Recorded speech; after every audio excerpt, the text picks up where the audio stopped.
somos ensinados que o Brasil praticou atrocidades contra os paraguaios. Ao fim da guerra, 70% da população havia morrido, 90% dos homens paraguaios foram vítimas do combate. Foi um verdadeiro genocídio. Da população de mais de 800 mil pessoas, sobraram menos de 200 mil, das quais apenas 14 mil homens. Os soldados brasileiros se acostumaram a matar crianças famintas e mulheres. Na verdade, não houve genocídio algum.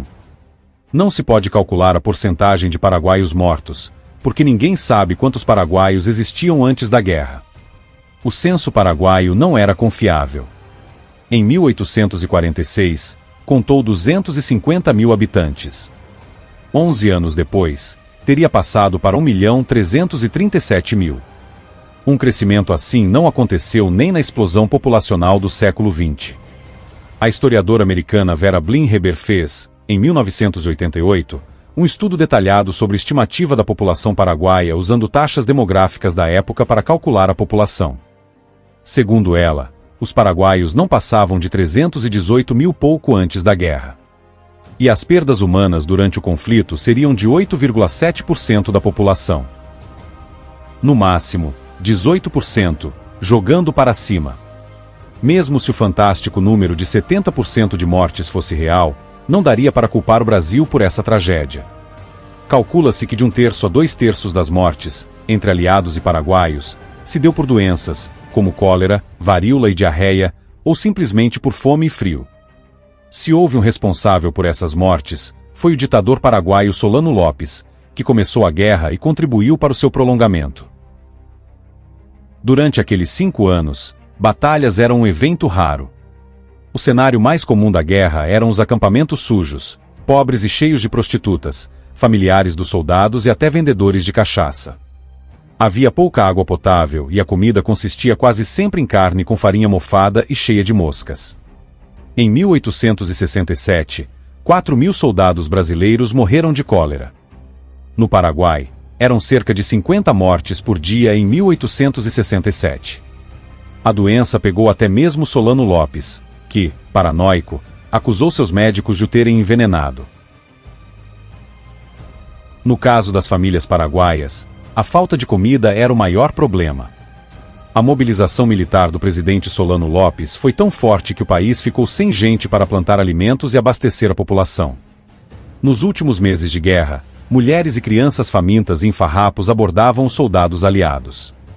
Conforme o relato do cadete Dionísio Cerqueira, que participou do conflito e depois escreveu o livro Reminiscências da Campanha do Paraguai, tratava-se de criancinhas esqueléticas sugando seios murchos das mães agonizantes, além de meninos nus, amarelos, barrigudos, com as costelinhas à mostra, olhando para nós espantados. Infelizmente, qualquer guerra é muito cruel, e quem sofre é o povo. Foi exatamente o que aconteceu no Paraguai. Ao se render às tropas aliadas, as mulheres e as crianças ficavam entregues tanto à violência quanto à solidariedade dos soldados brasileiros. Ocorreram estupros e assassinatos de paraguaias indefesas, assim como casos de ajuda humanitária e até casamentos. Muitas paraguaias acabavam virando parte do dia a dia dos acampamentos, com as brasileiras que acompanhavam os soldados e voluntários. De acordo com um documento de 1870, o último ano da guerra, havia no quartel de Humaitá, perto da fronteira argentina, 4 oficiais e 159 praças, bem como 14 praças presos e 48 mulheres, sendo 28 paraguaias. O historiador gaúcho Fernando Ortolan descobriu certidões de mais de 300 casamentos de soldados brasileiros com paraguaias logo que a guerra acabou.